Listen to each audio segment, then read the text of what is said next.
नमस्कार दोस्तों। देश की पुकार यूट्यूब चैनल में आपका हार्दिक स्वागत है।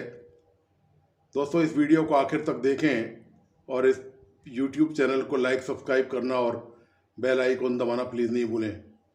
दोस्तों, आपको बताइए कि राजस्थान में चुनावी गर्मी ज़बरदस्त तरीके से व्याप्त है और इस गर्मी में नए नए विस्फोट हो रहे हैं जो इस गर्मी को ज्वालामुखी की तरफ ले जा रहे हैं। और यह ज्वालामुखी है भ्रष्टाचार का। भ्रष्टाचार के राजस्थान में एक से एक नए कांड, एक से एक नए खुलासे लगातार होते जा रहे हैं। और इसी सिलसिले में एक बड़ा धमाका लाल डायरी से हुआ है। कांग्रेस से बर्खास्त किए गए मंत्री राजेंद्र सिंह गुड़ा ने लाल डायरी के 3 पेजों का खुलासा किया है। उन्होंने सार्वजनिक तौर पर यह खुलासा किया है और सीधा सीधा कहा है कि लाल डायरी में अंकित है मुख्यमंत्री अशोक गहलोत के बेटे वैभव गहलोत के साथ जो लेन देन हुआ है। इसके अलावा लाल डायरी में मुख्यमंत्री को ओएसडी सौभाग का और एक अन्य व्यक्ति का भी नाम है।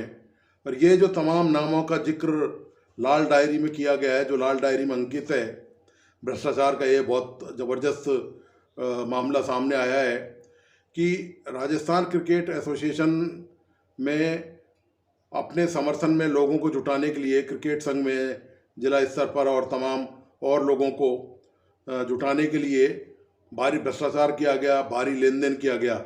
उनके नाम, उनके बही खाते एक तरह से लाल डायरी में दर्ज हैं। इस मौके पर राजेंद्र गुड़ा ने सवाल भी उठाया कि आखिर उनको किस बात की सज़ा दी जा रही है।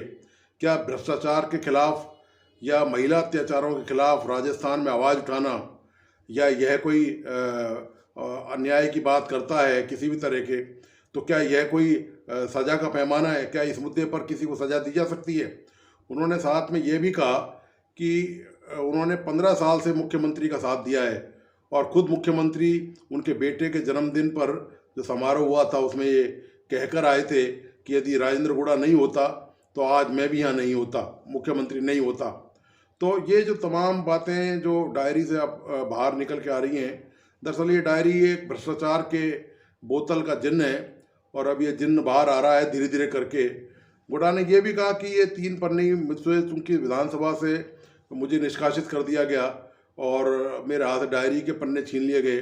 उन्होंने यह सवाल भी उठाया कि मुझे मेरा निलंबन किस बात को लेकर किया गया है और जिन लोगों ने भ्रष्टाचार छुपाने का प्रयास किया डायरी के जरिए और जिन्होंने मुझसे धक्का की करी, मुक्की करी, मेरे साथ हाथापाई करी, उनका कुछ नहीं हुआ। और आपको पता ही है कि अभी तक गुड़ा विधानसभा से निलंबित चल रहे हैं और कांग्रेस से बाहर निकाले जा चुके हैं। और ये जब प्रकरण लाल डायरी का उन्होंने उठाया था तो आपको पता ही है कि उनका मंत्री पद भी जो है वो चला गया था। वे सैनिक कल्याण मंत्री थे राजस्थान के। तो दोस्तों, ये जो मामला है ये अब लगातार आगे बढ़ता जा रहा है। मैं पिछले 2-3 विश्लेषण में भी इसका जिक्र कर चुका हूँ कि ये मामला थमेगा नहीं, ये मामला आगे बढ़ता जाएगा। ये भ्रष्टाचार से जुड़ा हुआ मामला है। तो असली प्रॉब्लम कांग्रेस के सामने क्या आ रही है, असली दिक्कत ये, कांग्रेस ना तो इस मामले में हाँ कर रही है और ना ही इस मामले को मना कर रही है। हालांकि कांग्रेस के जो कुछ नेता हैं उन्होंने इसको खारिज कर दिया था कि ये लाल डायरी ये नहीं है और ये झूठ है और ये भ्रम है। लेकिन गुड़ा जिस तरह से पुख्ता दस्तावेजों के साथ लाल डायरी को पेश कर रहे हैं, सबूतों के साथ बाकायदा बता रहे हैं कि कब कहाँ क्या हुआ, कैसे दर्ज किया गया मामला, कैसे उन्होंने लाल डायरी राठौड़ के यहाँ से जब ईडी का छापा पड़ा था इनकम टैक्स का, वहाँ से किस तरह से उनको ये काम दिया गया था गहलोत द्वारा कि वहाँ से किसी तरह से लाल डायरी सुरक्षित वापस लेके आनी है। तो उसके बाद से आप देखिए कि लगातार ये जो प्रकरण चल रहा है और भ्रष्टाचार का यही मामला नहीं है। अब राजस्थान में जो चुनावी माहौल बनता जा रहा है उसमें भ्रष्टाचार प्रमुखता से ही मुद्दा इसलिए भी होगा क्योंकि आपको पता ही है कि पिछले दिनों जो आरोप सरकार पर लगे हैं, जो आरोप मुख्यमंत्री पर लगे हैं, उनके बेटे पर लगे हैं या पार्टी पर लगे हैं, उनका अभी तक कांग्रेस की सरकार ने, गहलोत सरकार ने कोई खुलासा नहीं किया। इस मुद्दे पर राजस्थान के कांग्रेस के प्रभारी सुखजिंदर सिंह रंधावा, उनके दूसरे जो दो सहायक प्रभारी हैं अमृता और एक और हैं, उन किसी ने भी अभी तक कोई प्रतिक्रिया इस मामले में नहीं दी है। और हालांकि कुछ कांग्रेस के नेता इस लाल डायरी के प्रकरण को खारिज करने में तुले हुए हैं। और जैसा कि पिछले दिनों जो सचिन पायलट हैं, उन्होंने ये कहा कि ये काल्पनिक डायरी का मामला है।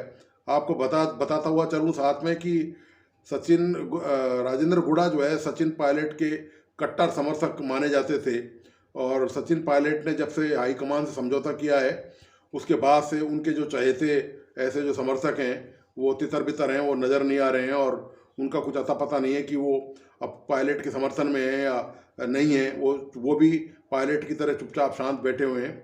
और राजेंद्र गुड़ा ने एक सभा में, आपको याद होगा, मैं ये भी बताता चलूँ साथ में कि कहा सचिन पायलट को लेके कहा था कि सचिन पायलट किसी की माँ ने नहीं दूध पिलाया और जो सचिन पायलट के खिलाफ कुछ कर सके, या उसको मैं छठी का दूध याद दिला दूंगा। मतलब इस तरह के वो कट्टर समर्थक रहे सचिन पायलट ने, और सचिन पायलट ने उनको भुला बिसरा दिया है। उन्होंने क्या समझौता किया है तो वही जा रहे हैं, क्योंकि अभी तक जो सचिन पायलट ने आला कमान से समझौता किया है उसका खुलासा नहीं हुआ। खैर, लब्बो-लुबाव ये है कि ये जो भ्रष्टाचार के जो मामले हैं इस पर कांग्रेस पूरी तरह से मौन है, और अभी तक भ्रष्टाचार के मामलों में, इस तरह के मामलों में या लाल डायरी के प्रकरण में ना तो कोई एफआईआर दर्ज की गई है, ना ही एंटी करप्शन ने कोई कवायद की है, ना ही एसओजी ने कोई कवायद की है। दरअसल ये सब सरकार के कठपुतली वाली जांच एजेंसियां हैं। जब तक सरकार कोई इशारा नहीं करती, पुलिस हो या एंटी करप्शन हो या एसओजी हो, ये अपने स्वयं विवेक से अपने अधिकारों का उपयोग करके कोई काम नहीं कर सकते। अफसरों को अपने तबादलों का डर लगा रहता है, अपनी पोस्टिंग ट्रांसफ़र का, और जो तमाम लाभ परिलाभ मिलते हैं और जो भी चीज़ें हैं उनके साथ जुड़ी हुई हैं वैध अवैध, उन सब तमाम चीज़ों को लेकर हर अधिकारी डरा रहता है कि सरकार, पता नहीं, आपको बताइए कि पिछले दिनों लगातार सरकार, चूँकि चुनावी है तो सरकार अपने उसी तरह का समीकरण बैठाने के लिए लगातार आरएएस अफसरों के, आईएएस अफसरों के ट्रांसफ़र, आईपीएस अफसरों के ट्रांसफ़र लगातार सरकार कर रही है। जयपुर का पुलिस कमिश्नर भी बदल दिया गया है और बहुत सारी कवायद लगातार जारी है। सरकार का प्रयास ये है कि चुनाव की अधिसूचना जारी हो उससे पहले पहले जो अपनी मनमर्जी के स्थान से जहां पर अधिकारियों को नियुक्त किया जा सके वहां पर किया जाए। निश्चित तौर पर इसका लाभ सरकार को कहीं ना कहीं चुनाव में सरकार की उठाने की मंशा है, तभी ये प्रशासनिक फेरबदल की इतनी ज़बरदस्त तैयारी की जा रही है।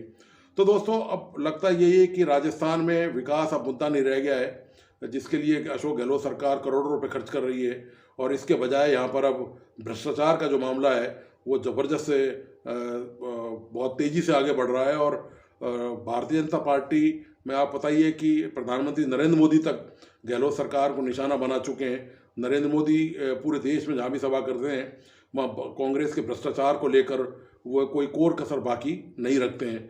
तो दोस्तों, अब राजस्थान की ये जो फिजा है अब ये पूरी तरह से बदलने जा रही है, और अब देखना यही होगा चुनावी माहौल में कि अब और कौन से धमाके होने जा रहे हैं और भ्रष्टाचार के कौन से नए खुलासे होने जा रहे हैं, और राजस्थान सरकार या कांग्रेस पार्टी अपने बचाव के लिए अब क्या नया तौर तरीका इस्तेमाल करने वाली है। तो दोस्तों, आपको आज का ये राजनीतिक विश्लेषण कैसा लगा, प्लीज़ अपने लाइक्स और कमेंट्स मुझ तक ज़रूर भेजें, और इस यूट्यूब चैनल को लाइक, सब्सक्राइब करना और बेल आइकन दबाना नहीं भूलें। धन्यवाद। नमस्कार।